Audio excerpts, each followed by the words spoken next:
Hi everyone, states of matter में जो है गैसों के मेजरेबल प्रॉपर्टीज़ के बारे में हम जान रहे थे, जिसमें मास और वॉल्यूम को समझे थे हम। नेक्स्ट प्रेशर की बात करेंगे, measurement of pressure.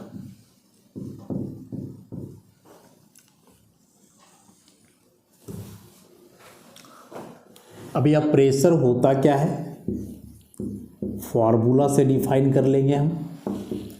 Pressure is the force per unit area, force by area कह सकते हैं। Force acting per unit area is called pressure. जैसे मान लें कि कोई कंटेनर है, कंटेनर मान लें सिलेंडर टाइप का ही है, सिलिंड्रिकल है। अब एक सिलेंडर का एरिया भी तो निकलता है, फार्मूला शायद πr²h होता है, जो भी है देख लोगे फार्मूला अपना। और यदि यही फार्मूला है तो इस फार्मूला का इस्तेमाल करके मान लो इस पूरे कंटेनर का एरिया हमने कैलकुलेट कर डाला 30 सेंटीमीटर मीटर क्यूब जो भी है, इतना, सॉरी एरिया है तो स्क्वायर में आएगा, इतना निकाल दिया मान लेते हैं। अब यदि यह एरिया इतना आया है तो यह इसका होल एरिया हुआ पूरा। अब इस पूरे एरिया में अंदर में कुछ गैस मॉलिक्यूल भरा हुआ है तो यह गैस मॉलिक्यूल फोर्स लगाएगा, टकराएगा कंटेनर का वॉल से, ऐसा।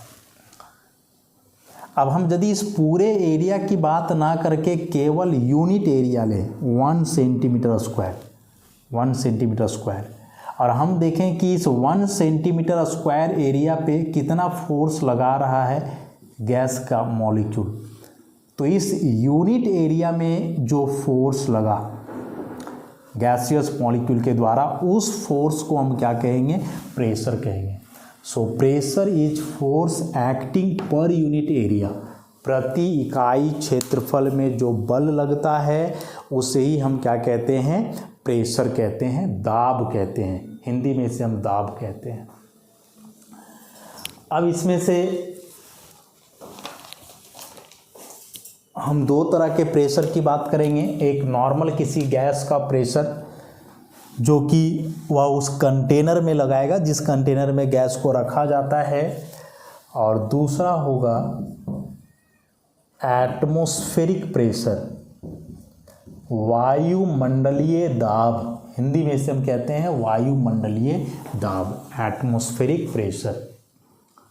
सिंपल सा चीज़ है, हमारे एटमॉस्फेयर में कई गैसेस हैं, बहुत सारे गैस हैं, उन गैस के मॉलिक्यूल्स हुए, और ये मान लो कि अर्थ सरफेस है, यह अर्थ सरफेस है। हम जानते हैं कि अर्थ जो है एक ग्रेविटेशनल फोर्स एक्सर्ट करता है अपने ऊपर के जो चीज़ें हैं उन पे। अर्थ से ऊपर कोई भी चीज़ है वो सब पृथ्वी से अट्रैक्ट होता है ड्यू टू ग्रेविटी। तो होगा क्या कि यह अर्थ जो है ग्रेविटी के चलते इन गैसों को अपनी ओर अट्रैक्ट करेगा, ठीक। तो ये सारे गैस के मॉलिक्यूल नीचे जाएंगे और जाकर के टकराएंगे अर्थ सरफेस में। अब टोटल अर्थ सरफेस में टकरा रहा है उससे मतलब नहीं, हम इस अर्थ सरफेस का यूनिट एरिया लेंगे। वह यूनिट एरिया 1 किलोमीटर स्क्वायर हो सकता है, 1 मीटर स्क्वायर हो सकता है, 1 सेंटीमीटर स्क्वायर हो सकता है, कुछ भी। तो इस अर्थ सरफेस का यूनिट एरिया में जो फोर्स लगेगा इन सारे गैस मॉलिक्यूल के द्वारा, वह फोर्स जो कि अब प्रेशर होने वाला है उसी को हम कहते हैं एटमॉस्फेरिक प्रेशर, वायुमंडलीय दाब। लिखा हुआ है the pressure exerted by the gases of the atmosphere on the surface of the earth due to gravity is called atmospheric pressure। Notes में साफ साफ डेफिनेशन लिखा हुआ है कि the pressure exerted by the gases of the atmosphere on the surface of the earth due to gravity, कि वायुमंडल में जो भी गैस हैं उन सारे गैसों के द्वारा अर्थ के सरफेस पर ग्रेविटी के वजह से जो प्रेशर एग्जर्ट किया जाता है, जो प्रेशर लगाया जाता है, that pressure is called atmospheric pressure, या इसे ही हम कहेंगे वायुमंडलीय दाब। अब यह जो एटमॉस्फेरिक प्रेशर है, इस एटमॉस्फेरिक प्रेशर को मेजर किया जाता है जिस इंस्ट्रूमेंट से, उसे हम कहते हैं बैरोमीटर। क्या कहते हैं इसको? बैरोमीटर। जैसे टेम्परेचर मेजर करने के लिए जानते हो ना, थर्मोमीटर सुने होगे, वैसे ही प्रेशर में एटमॉस्फेरिक प्रेशर मेजर करने के लिए जो होता है उसे हम क्या कहते हैं? बैरोमीटर। अब थोड़ा सा बैरोमीटर के बारे में हम लोग जाने, है क्या ये बैरोमीटर?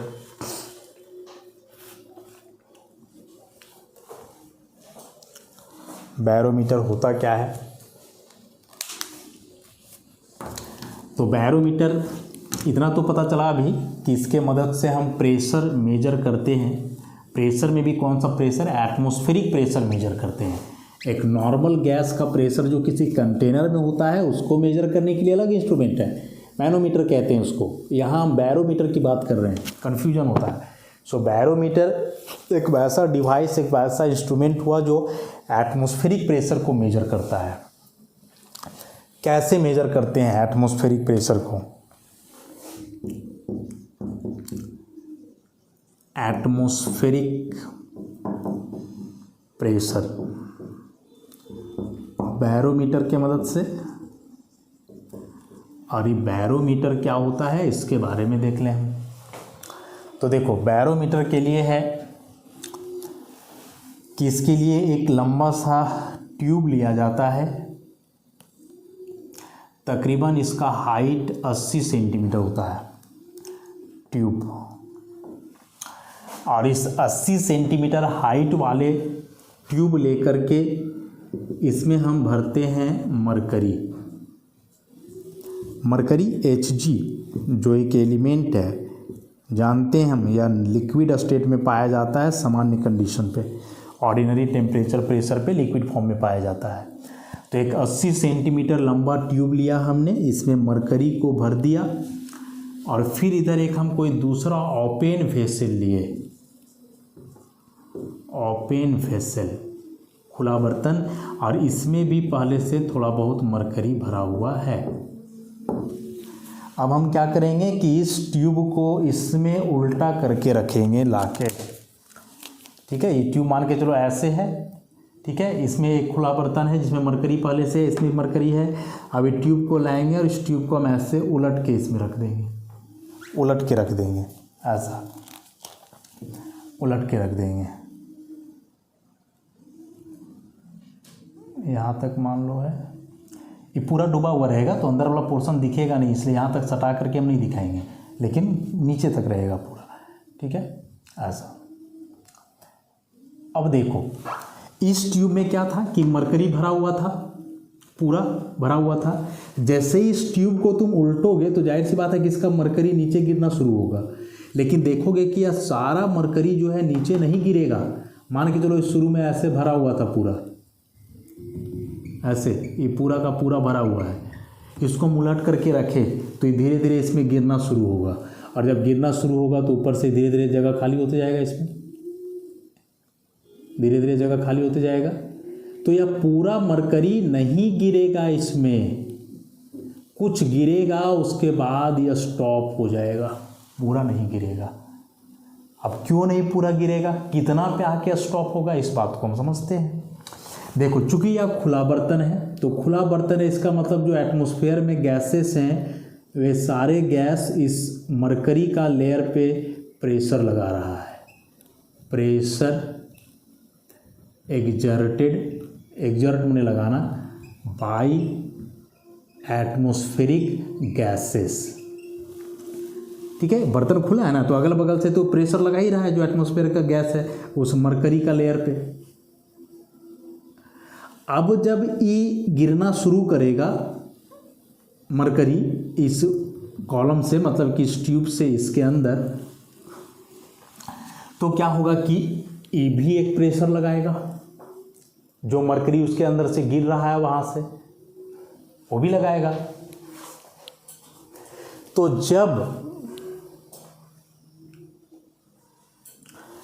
ये दो प्रेशर मतलब बाहर एटमॉस्फेरिक गैसों के द्वारा जो प्रेशर लग रहा है इस मरकरी पे, खुला वाला बर्तन जो मरकरी है वो, और दूसरा प्रेशर जो ई वाला मरकरी लगा रहा है यहाँ, जब ये दोनों प्रेशर इक्वल हो जाएंगे तब यह मरकरी नीचे फ्लो करना बंद हो जाएगा, रुक जाएगा। अब नीचे और नहीं गिरेगा, पूरा खाली कभी नहीं होगा।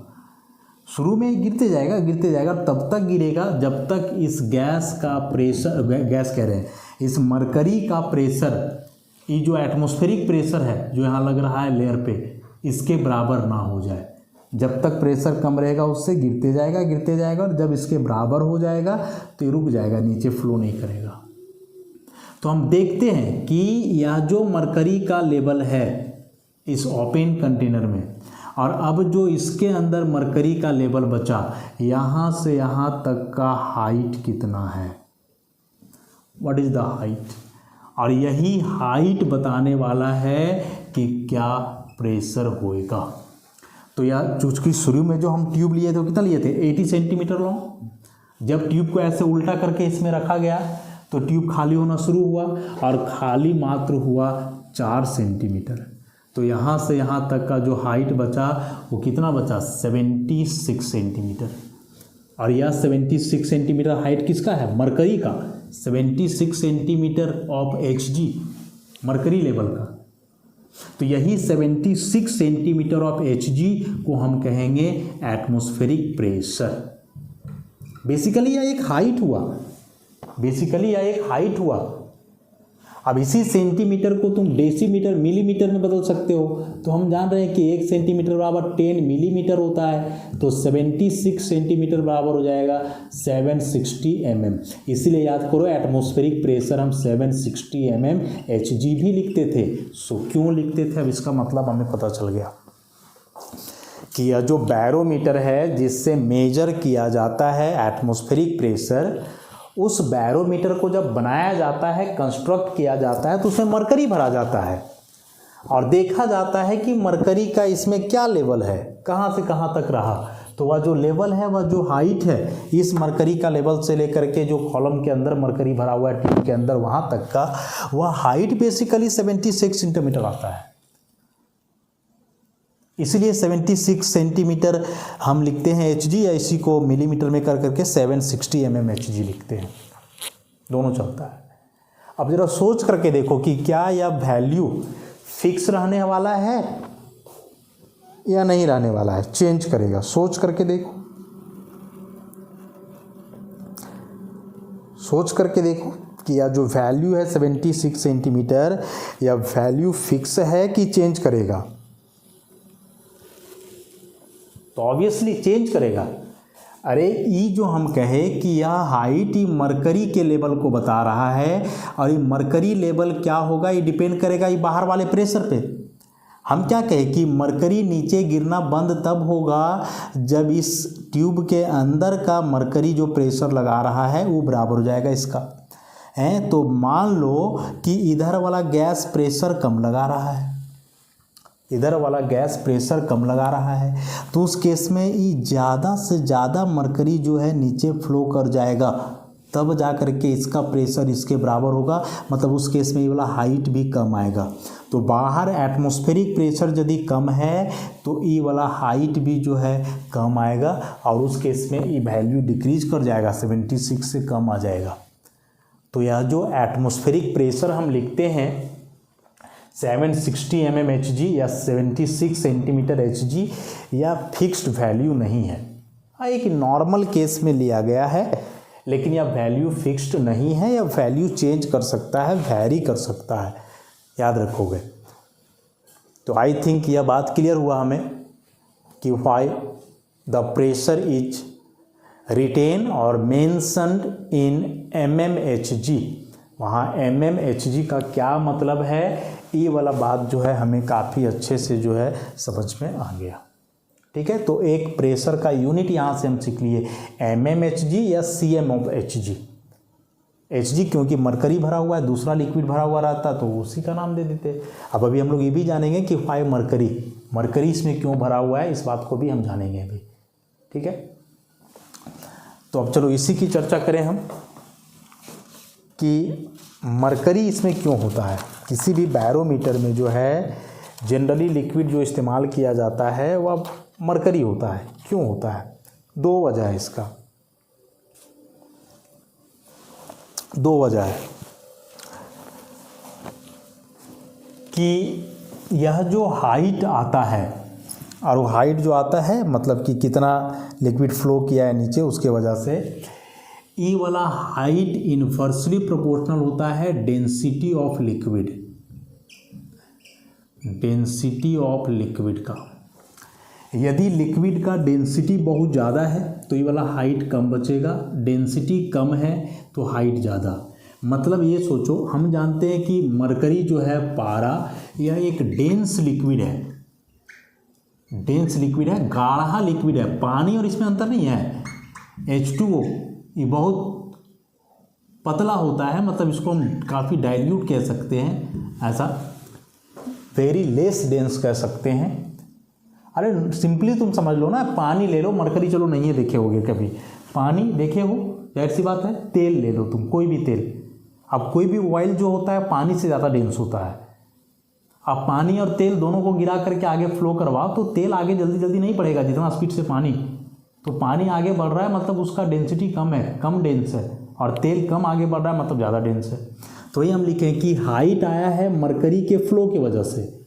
तो मरकरी जितना ज़्यादा नीचे फ्लो कर जाएगा तो हाइट उतना कम बचेगा, और मरकरी जितना धीरे धीरे फ्लो करेगा वाला हाइट उतना ज़्यादा बचेगा। तो यदि हम यहाँ एक डेंस लिक्विड ले रहे हैं तो डेंस लिक्विड लेने से क्या हुआ कि नीचे जल्दी फ्लो नहीं करेगा, तो ये वाला हाइट जो है ज़्यादा बचेगा।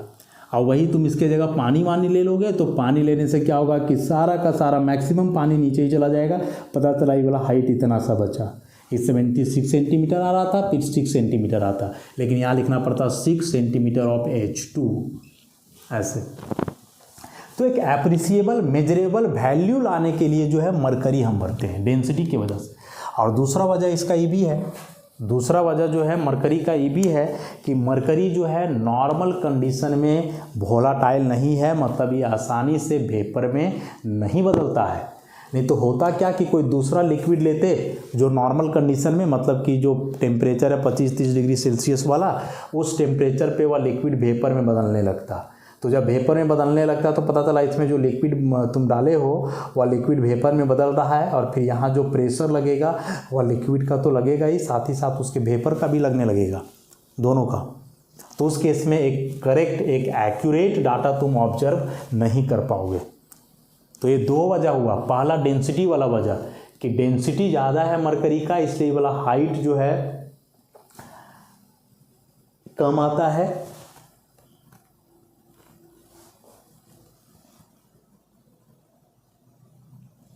हाँ, डेंसिटी ज़्यादा हुआ इसका, तो डेंसिटी ज़्यादा होने से हाइट कम आएगा। और यदि कोई दूसरा लिक्विड लें जिसका डेंसिटी कम हो तो डेंसिटी कम होने से उसका हाइट बहुत ज़्यादा आ जाएगा। अब बहुत ज़्यादा आ जाएगा तो बताया उस केस में काफ़ी दिक्कत भी हो जाएगा कि यहाँ 76 सेंटीमीटर आया, पता चला दूसरा लिक्विड लिए उसका डेंसिटी कम है तो बोला हाइट बहुत ज़्यादा, मतलब 76 सेंटीमीटर की जगह हो सकता है 100 सेंटीमीटर आ जाए, 150 सेंटीमीटर आ जाए। तो उस केस में तुम्हें ट्यूब जो है और लंबा लेना होगा। ठीक है, तो ये दो बात हुआ, एक ही डेंसिटी वाला बात, और दूसरा बोले कि नॉर्मल कंडीशन पे, नॉर्मल टेम्परेचर पे जो मरकरी होता है वह वोलाटाइल नेचर का नहीं होता है, मतलब जल्दी वेपर में बदलता नहीं है। नहीं तो फिर यहाँ वेपर और लिक्विड दोनों के प्रेशर को हम लोग कंबाइन करके लेना पड़ेगा, है ना, तो उस केस में भी दिक्कत हो जाएगा। अब आते हैं इसके यूनिट पे। प्रेशर का यूनिट क्या होना चाहिए? एटमॉस्फेरिक प्रेशर या नॉर्मली कोई भी प्रेशर को हम मेजर करें तो यूनिट उसके लिए क्या होगा? बैरोमीटर वाला कहानी समझ गए हम कि कैसे इसके मदद से प्रेशर निकाला जाता है।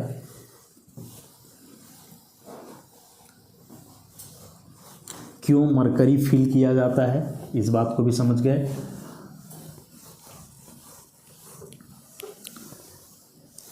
तो अभी तक हम जो जाने प्रेशर वाला बात, वो हम जाने 76 सेंटीमीटर Hg या फिर 760 mmHg। ये दो बात अभी तक हम जाने। अब फॉर्मूला से चलो। प्रेशर इक्वल टू हम क्या पढ़े, प्रेशर इक्वल टू पढ़े फोर्स बाय एरिया, ये दो चीज। फोर्स इक्वल टू हम क्या जानते हैं, फोर्स इक्वल टू हम क्या जानते हैं, मास इनटू एक्सेलरेशन। अब यहाँ जो एक्सेलरेशन होगा एटमॉस्फेरिक प्रेशर वाला, वह एक्सेलरेशन ड्यू टू ग्रेविटी होगा, एक्सेलरेशन ड्यू टू ग्रेविटी होगा।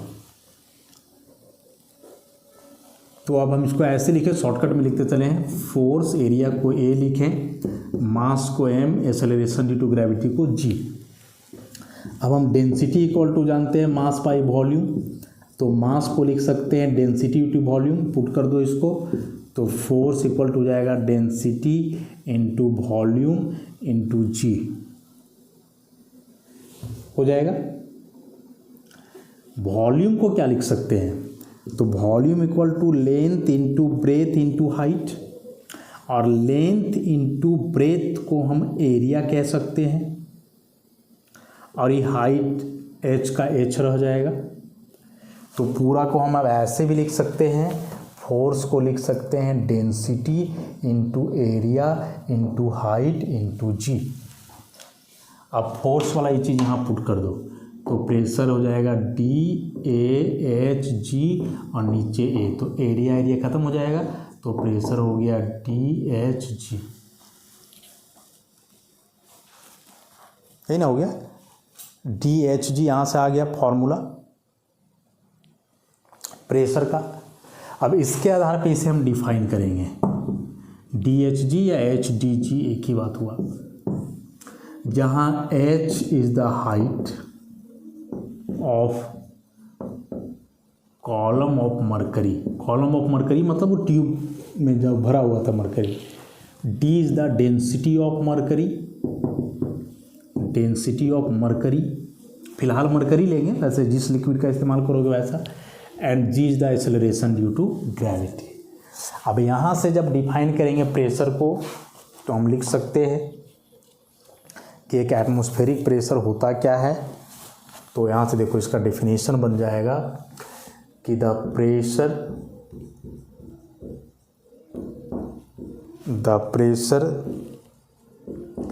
that will support a column of mercury of 76 centimeter height at 0 degree Celsius, जहाँ डेंसिटी मरकरी का होना चाहिए या होता है 13.6 ग्राम पर सेंटीमीटर क्यूब इस टेम्परेचर पे, and at a standard gravity of 980.665 centimeter per second square is called 1 atmospheric pressure। ठीक है, फॉर्मूला से डेफिनेशन लाया गया। फॉर्मूला कैसे आया वो भी हम बैरोमीटर वाला चीज़ से देखे थे। बोल रहा है कि वह प्रेशर जो मरकरी के कॉलम को सपोर्ट करेगा, कहाँ तक, 76 सेंटीमीटर हाइट तक सपोर्ट करेगा, मतलब उसको गिरने नहीं देगा। तो वह प्रेशर जो एक मरकरी के कॉलम को 76 सेंटीमीटर हाइट तक सपोर्ट करेगा 0 डिग्री सेल्सियस पे, और एक स्टैंडर्ड ग्रेविटी जो होना चाहिए 980, जिसको 9.8 लिखते हैं हम, तो वहाँ यूनिट अलग होता है, इसीलिए यहाँ 980.665 सेंटीमीटर पर सेकेंड स्क्वायर। मतलब H तुम्हें पता चल गया कि 76 सेंटीमीटर ही होना है, डेंसिटी मरकरी का उतना होगा, ग्रेविटी का वैल्यू इतना होगा। तो इस केस में जो प्रेशर आएगा that pressure is called 1 atmospheric pressure, और इस केस में प्रेशर आता है इतना। तो हम यहाँ से लिख सकते हैं, ये 1 एटमॉस्फेरिक प्रेशर का डेफिनेशन हो गया 1 atm का। तो वो जो प्रेशर का वैल्यू उतना हम लिखे थे ना, उसी प्रेशर को अब हम ऐसे लिखेंगे। अब हम लिख सकते हैं डायरेक्ट यहाँ से 1 ATM equal to 76 centimetre HG, या इसी को आप लिख सकते हो 760 HG। अभी 1 ATM का वैल्यू मिल गया हमें। यहाँ एक और नया टर्म हम लाने वाले हैं, टॉर। ये टॉर आया है टॉरिसेली, जो कि एक साइंटिस्ट थे इटली के, इटालियन साइंटिस्ट। बैरोमीटर यही डेवलप किए थे, इन्वेंटेड द बैरोमीटर। तो बैरोमीटर यही बनाए थे और इसी बैरोमीटर से इस्तेमाल करके प्रेशर मेजर किया जाता है। इसीलिए एक ATM को हम इतना भी लिखते हैं 760 टॉर, मतलब ये mmHg के बदले टॉर। नाम पे, अपने नाम पे यही बनाए थे, सारा कुछ किया धरा इन्हीं का था, इसलिए हम लोग टॉर भी लगा देते हैं। ठीक है, तो अभी तक ये 3 वैल्यू हम जाने, 1 ATM equal to 76 centimetre HG, या 760 mmHg, या फिर 760 टॉर। ठीक है, अब और आगे आ जाओ।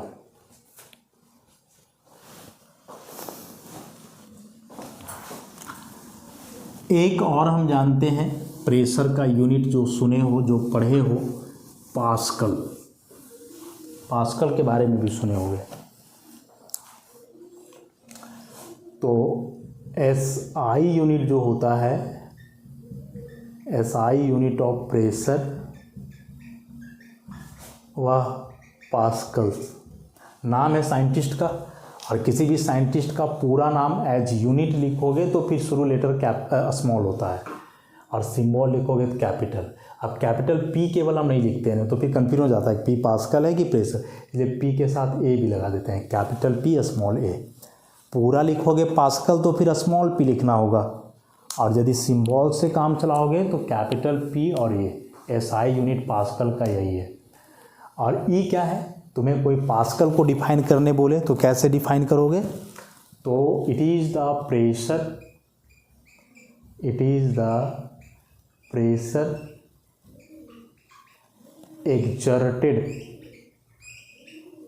exerted on 1 meter square area when 1 Newton of force acts on it।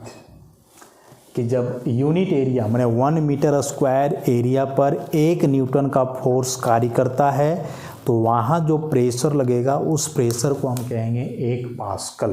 तो यहाँ से फॉर्मूला बना सकते हैं कि pressure equal to force by area था। फोर्स अभी फिक्स कर दिया है, 1 न्यूटन लेना है तुम्हें, 1 न्यूटन लेना है। एरिया भी फिक्स है, 1 मीटर स्क्वायर लेना है, तो ये जाएगा 1 न्यूटन पर मीटर स्क्वायर। ठीक है, और यही प्रेशर को हम पास्कल कह रहे हैं। तो 1 पास्कल इक्वल टू इतना लिख सकते हैं, 1 पास्कल इक्वल टू 1 न्यूटन पर मीटर स्क्वायर। अब यहाँ से फिर से चेंज कर सकते हो। देखो, फोर्स को हम लिखते हैं क्या, मास इनटू एक्सेलरेशन। एक्सेलरेशन हो गया वेलोसिटी बाई टाइम। तो इसको देखो बढ़िया से लिखेंगे तो ये हो जाएगा फोर्स तो अब लिखना ही नहीं है, मास इनटू वेलोसिटी बटे टाइम एरिया। ठीक, अब मास का SI में kg, वेलोसिटी का मीटर पर सेकेंड, एरिया का मीटर स्क्वायर, और टाइम का हम सेकेंड लिखते हैं। तो ये मीटर मीटर कट जाएगा तो बचेगा kg, मीटर ऊपर जाएगा तो पर मीटर, और पर सेकेंड पहले से था और सेकेंड ऊपर जाएगा पर सेकेंड, और तो ये हो गया kg पर मीटर पर सेकेंड स्क्वायर। ऐसे आ जाएगा। तो यहाँ से अब ऐसे भी लिख सकते हैं हम कि 1 पास्कल इक्वल टू 1 न्यूटन पर मीटर स्क्वायर, या फिर 1 kg पर मीटर पर सेकेंड स्क्वायर। कैसे आया वो बतला दिए यहाँ। यही सब चीज़ को याद रखना है, न्यूमेरिकल में यूज होगा। या चैप्टर थोड़ा सा दिक्कत करेगा इस यूनिट कन्वर्सन को लेकर के भी, तो ध्यान रखना है इन चीज़ों को। तो एक इधर से चलते आ रहा था एटमॉस्फेरिक प्रेशर mmHg, इधर टॉर में हम देखें, इधर फिर पास्कल के टर्म में अलग सा यूनिट आ गया। अब इन दोनों में एटीएम और पास्कल में क्या रिलेशन है एक बार उसको भी लिख लेते हैं हम, तो वहाँ से भी क्लियर हो जाएगा। एक और भी टर्म यूज करते हैं उसके लिए हम बार,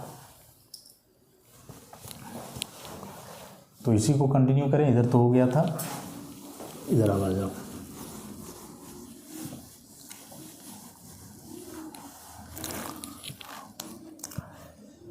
तो 1 ATM इक्वल टू अब 76 सेंटीमीटर Hg, 760 mmHg या फिर 760 टॉर। और अब नया लिख लो 1.01325 बार। बार भी एक टर्म लाया जाता है, बार बैरोमीटर, ये BAR कहाँ से आया, बैरोमीटर है ना, बैरोमीटर के लिए वहाँ बार के टर्म में हम लिखते हैं। और ATM हो गया atmospheric, ATM is the atmospheric, atmospheric का शॉर्ट फॉर्म ATM। उसी प्रकार से बैरोमीटर वाला है, बैरोमीटर का शॉर्ट में BAR बार। तो एक ATM बराबर इतना बार। अब इसी को पास्कल में बदलोगे तो 1.01325 इंटू 10 का पावर 5 पास्कल, 10 का पावर 5 लग जाएगा, पास्कल आ जाएगा वो। अब इसको थोड़ा और सिंप्लीफाई करो, 1.01325 इसको 10 का पावर 2 इंटू 10 का पावर 3 लिख दो। अभी 10 का पावर 2 100 हो गया, इसको इधर मल्टीप्लाई कर दो, इतना एक तरफ कर दो, तो 100 से मल्टीप्लाई करोगे तो पॉइंट शिफ्ट हो जाएगा। तो 101.325 इंटू 10 का पावर 3 पास्कल, 10 का पावर 3 किलो कहलाता है, तो इसको हम डायरेक्ट लिख सकते हैं 101.325 किलो पास्कल, 10 का पावर 3 किलो आ गया। तो इतने सारे हो गए, एक ATM का इतना सारा वैल्यू है, सबको याद रखना है। ज़रूरत के हिसाब से हम सबको अलग अलग पुट करेंगे, न्यूमेरिकल में जो यूनिट में वैल्यू का ज़रूरत पड़ा उस यूनिट में उसे हम पुट करेंगे। समझ रहे हो कैसे कैसे आया, इन सब का मतलब समझ गया हम। ATM बता दिया एटमॉस्फेरिक है, Hg मरकरी क्यों लिखते हैं वो भी बता दिए, टॉर टॉरिसिल वाला है वैज्ञानिक का नाम, बार बैरोमीटर है, पास्कल आ गया, पास्कल अपने तरीके से डिफाइन किए थे प्रेशर को, तो उस हिसाब से न्यूटन पर मीटर स्क्वायर के टर्म में है ना, पास्कल और इसके बीच रिलेशन हम बता दिए। तो थोड़ा सा इसको और लिख देते हैं, इसे नोट कर लेना तुम लोग एक जगह, बड़ा इम्पॉर्टेंट हो जाएगा। हाँ, इसी को 101.325 किलो पास्कल नहीं न्यूटन पर मीटर स्क्वायर लिख देते हैं। फिर नेक्स्ट टाइम 101.325 किलो, और किलो और फिर केजी में लिखोगे तो अगेन तुमको लिखना होगा केजी पर मीटर पर सेकेंड स्क्वायर, किलो अलग वो अलग लिखना है, दोनों जगह स्मॉल के है, तो इसको नोट कर लो, काफ़ी इंपॉर्टेंट चीज़ है, इसे ध्यान में रखना होगा। एक ATM का कौन कौन सा वैल्यू है, अलग अलग यूनिट में वैल्यू तो ठीक है, यूनिट वाला बात ज़्यादा इंपॉर्टेंट, तो उसको याद रखना बस। तो इतना ही रखते हैं हम लोग, नेक्स्ट लेक्चर में आगे बढ़ेंगे। अभी एटमॉस्फेरिक प्रेशर का पूरा बात समझ गए, बैरोमीटर का कहानी समझ गए, यूनिट वगैरह देख लिए। नेक्स्ट क्लास में हम एटमॉस्फेरिक प्रेशर नहीं, किसी भी नॉर्मल गैस का प्रेशर एक कंटेनर में निकालना हो तो वहाँ के कैसे निकाला जाएगा, तो उस बात का चर्चा हम लोग करेंगे आगे का लेक्चर में। आज के लिए इतना ही, धन्यवाद।